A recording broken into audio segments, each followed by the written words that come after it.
Welcome back to the show where we run you through all the Dolphins news you need to know about. After we run through the news you need to know about, we run you through the fan Q&A where we answer fans' questions.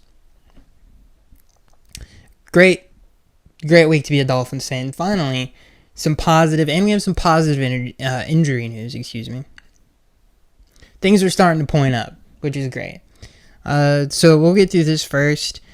It seems like, now this isn't, I couldn't really find an official article, but if you guys have been watching the press conferences that Mike McDaniel has been doing, Isaiah Wynn seems to be coming back very soon. We talked about it a little bit about it on the previous episode.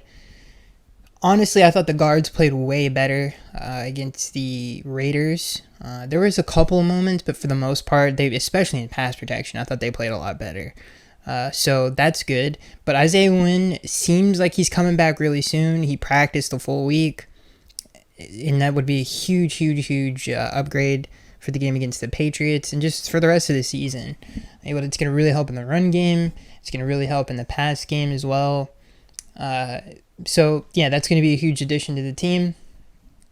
Bradley Chubb, it seems like Mike did say in a press conference that there's going to be a couple guys that are going to be coming back from injury. I don't think he specifically said Bradley Chubb, so I feel like that's still a huge mystery. Who really knows when he's coming back? I was really hoping he could come back for the New England game, or is at least practicing this week, and maybe he will, and maybe we'll hear more news on that later. But the Isaiah Wynn thing is a big W, so that's good. This next news story comes from Pro Football Rumors. Dolphins, Javon Holland expected to land contract near top of safety market. ESPN's Jeremy Fowler writes, in his subscribers only piece, Holland is considered a top 5 safety in the league. In the contract, your defender will be in high demand should he hit free agency in March. Miami is currently projected to be near the bottom of the pack in terms of cap space in 2025.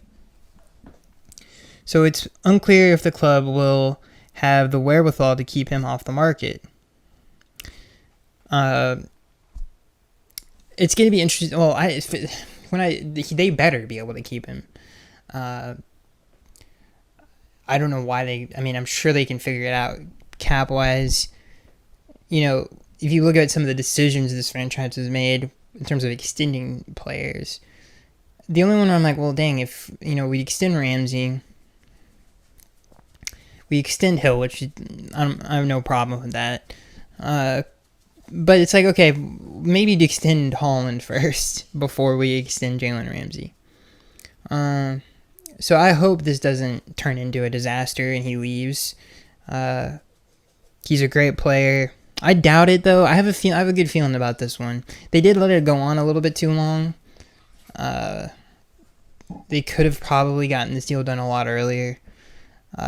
So I hope this gets figured out. He's too good of a player to just leave. I mean, he's such a good player.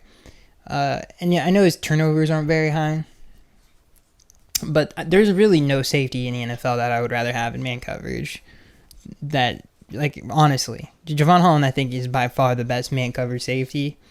And this team really gets hurt, and we've seen that with him when he gets hurt. It really alters, a lot of stuff. And Jordan Poyer having to be asked to do more things in coverage, which is not a good thing because Jordan Poyer is terrible at this point in his career, especially in man coverage. So yeah, Javon Holland's phenomenal. I don't need to tell anybody that. He's a great athlete, great chess piece on a defense, can do so many different things. I mean, he could play corner for an entire game, especially slot corner. And he's done that a couple times this year. So he's a phenomenal player, and I have a good feeling that they will hopefully get a deal done. Dolphins, this next news story. Dolphins tackle Kendall Lamb may continue playing after the 2024 season. Kendall Lamb contemplated retirement. Contemplated retirement. I don't know why I said that. After the 2023 season, but he is elected to remain with the Dolphins. He agreed to a one-year deal in April, which allowed him to reprise his role as a swing tackle for one more season. Kendall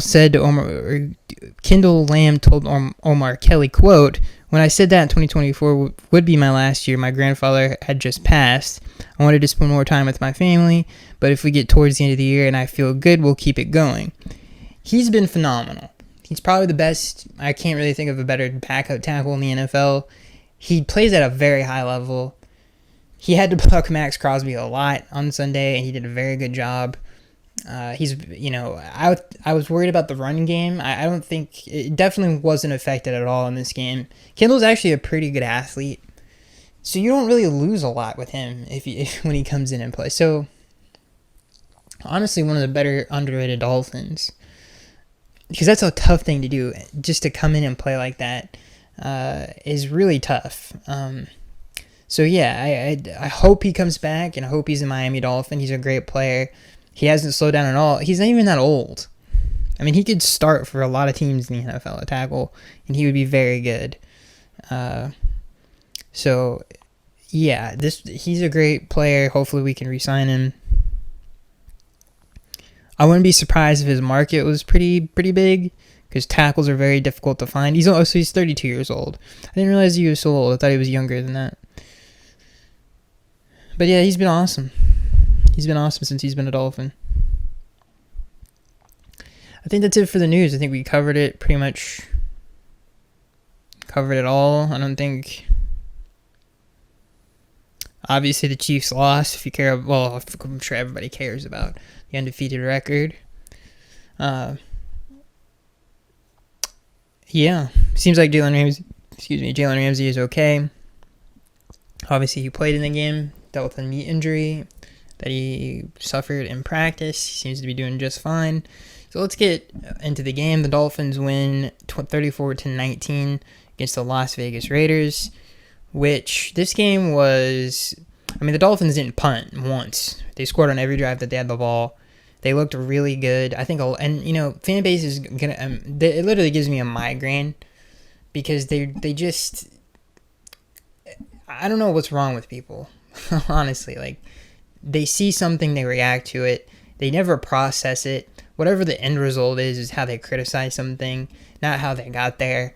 And it's just frustrating because Mike McDaniel is still a really good coach. Ever since Tua came back, this offense has been very good. We are 60% conversion rate on third down since Tua came back. He's a phenomenal coach. He's always got his game plan ready. I thought especially the last two games Tua missed. I thought we did the best we could with what we had, and those game plans were really well executed, and they were really good. We didn't do anything. That you did a really good job of taking all those risky plays out that was kind of hurting us when Tua was gone. I think he's done a pretty dang good job with what he's had all season, except maybe like the Bills game.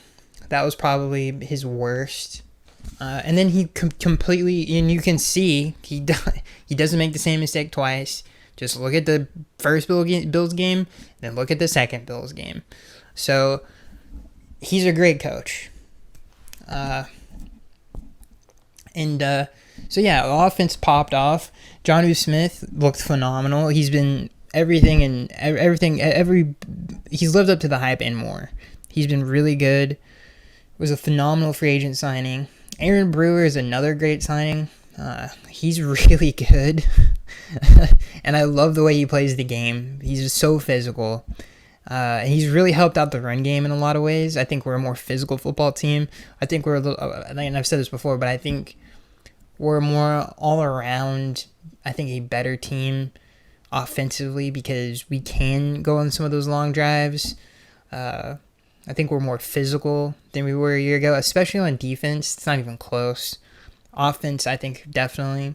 And Aaron Brewer's been a big reason for that. He's really brought that kind of mentality to the team, and I'm excited to see. And same thing with Jonnu Smith. And I'm excited to see what Isaiah Wynn can add to that. So yeah, Tua was phenomenal. I don't think he's getting enough credit for how good he's been this season. He's been phenomenal. Like, he's been really good. This is the best version of Tua. He plays with a little. I think this is the most calm we've ever seen him on the field.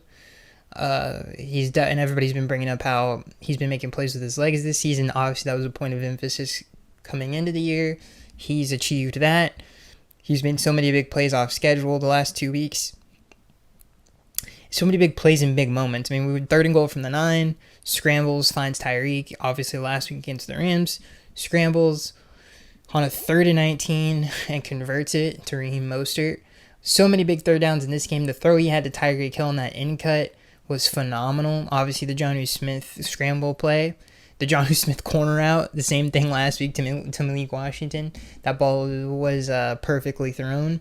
And he's a great quarterback. So I don't think there's any question. And there shouldn't be. And especially you can see how much better the team is with him. Yeah, he's a great quarterback. Not everybody can have great games every week. All quarterbacks are that way. And I think we kind of, as fans, especially Dolphins fans, overreacted sometimes if a quarterback has a bad week. Obviously, that's because most of us in our lifetime haven't had a good quarterback, if you're a fan of this team. Except Tua. Tua's the best quarterback that we've had since Dan Marino. It's not even close, and he's a great quarterback. So a 60% conversion rate is phenomenal. That's insane on 3rd down. And that's a credit to Tua and his ability to read the field and throw. And some of those, honestly, if it wasn't for drops, who knows what the conversion rate would be. On some of them, especially, and Waddle has dropped it. He even dropped a pass in this game. That was called pass interference, but it hit him right in his hands. So yeah, the offense is phenomenal. I think everything is going in the right direction. We didn't even talk about A-Chain. And I think the Isaiah Wynn addition is going to be pretty big for the team. And the only thing I will say is Raheem Mostert. He's definitely hurt. I don't think it's a fumble thing. I do think he's injured. He doesn't look right. I don't know what game he got hurt in, but maybe it was the Cardinals game. But yeah, he hasn't looked the same since the Cardinals game. So that's the only thing that I would say is all right, maybe Malik Washington. And I'll say this again. One of the biggest improvements from last year is when we go 4 wide or empty out. Even if we had 3 receivers and Devon A-Chain in the backfield, it's so much better than it was a year ago. It just puts a lot of stress on defenses, and it's just way better. I mean, the third option, he could throw to A-Chain, he could throw to Jonnu, and that's just significantly better than what it was a year ago. So I'm glad that that worked. And then Aaron Brewer, for trading out Connor Williams for Aaron Brewer, was just a phenomenal move. Defensively, so I don't know where to start defensively. We can start at middle linebacker. Clearly the Dolphins, and it sucks we couldn't get Patrick Queen in the offseason. I feel like that was a huge missed opportunity to get someone of his caliber, and who's literally, Anthony Weaver just coached him. And we just missed way too many tackles in the middle of the field in this game, and that's been a problem even when we played Buffalo. That was a huge problem, is making tackles in the open space, especially in the middle of the field. And that just comes down to middle linebacker play. I will say that Anthony Walker is always in the right spot, which is it's fine. He's a good athlete. We just got to do a better job tackling in space, and that goes for the corners too. They didn't tackle well in this game. Cater Code Amir Abdullah should have been at least tackled 5 yards short of the end zone. I think they were on the 9-yard line, and he just whiffs a tackle on the flat. So, and then same thing with Jordan Poyer, who's just not a good athlete anymore. Dolphins call him aggressive defense. He can't get into the flat and make a tackle on Brock Bowers. So tackling was a really big issue in this game. A lot of yards after the catch. And yeah, that's that. And I would say another negative defensively is which we did sort of fix as the game went on, but I don't why we didn't double team Brock Bowers more. And it's harder to do that against the tight end. But it was weird. I would have been like, even putting Cater on, do something, especially if he lines up in the slot in space. Like, there's no reason not to put someone better in coverage on him. So I don't really know why a lot of single coverage on Brock Bowers in that game. And it was a little bit unacceptable. And sometimes on big downs, too. Which was a problem against the Cardinals. Like, we did some weird stuff with Marvin Harrison. I don't really know. And even McBride. So, that was a little weird. Because I know, Anthony's a really good defensive coordinator. I don't know. Other than that, I mean, we really shouldn't have let up as many points as we did if we just tackled at the end of the day. So, I don't even think it's an Anthony Weaver problem. I think it's more of a just, hey, how about tackle better? And maybe hopefully that's a point of emphasis after this game. Because that really was the reason we struggled to get off the field. And this was by far the best anybody's done against us on third down. And a lot of that was just really, really bad tackling in space. It's crazy. Even the Raiders only punted one time, which is insane. Should have punted twice, but, stupid call on Calais Campbell. Anything else I want to say defensively? Chop's awesome. He's phenomenal. He doesn't even play that much. He makes such a big impact on the game.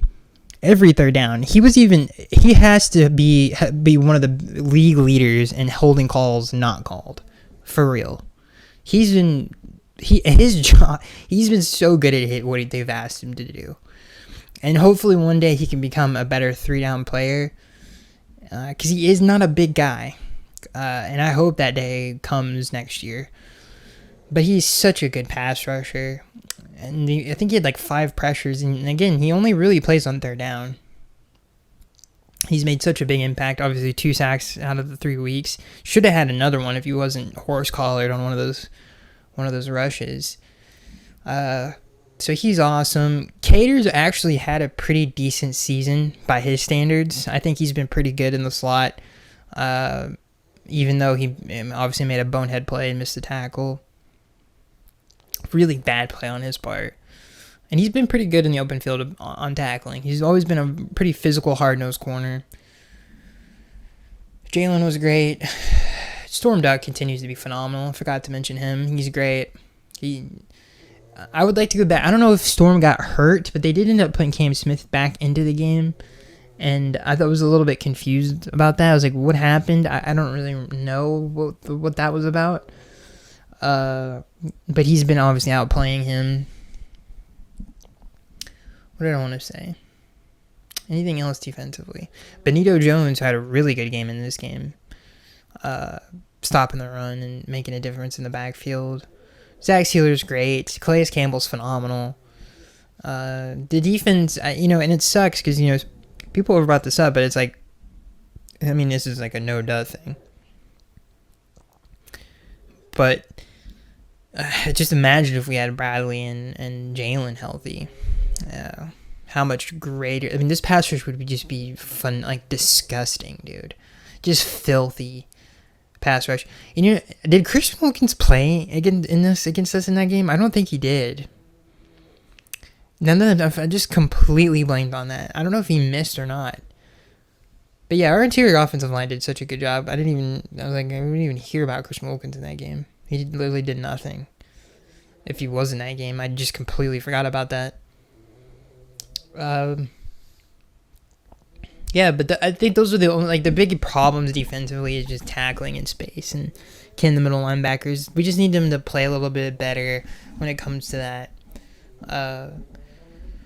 And just tackling in general, I would say. And Jordan Poyer's been such a mess, just a mess. I don't, I know they probably don't trust, especially playing a young player down the stretch of these games is like a little dangerous, and maybe we should have done that earlier.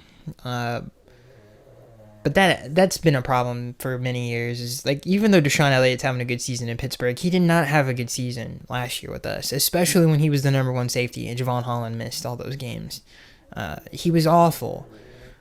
So he can say it like.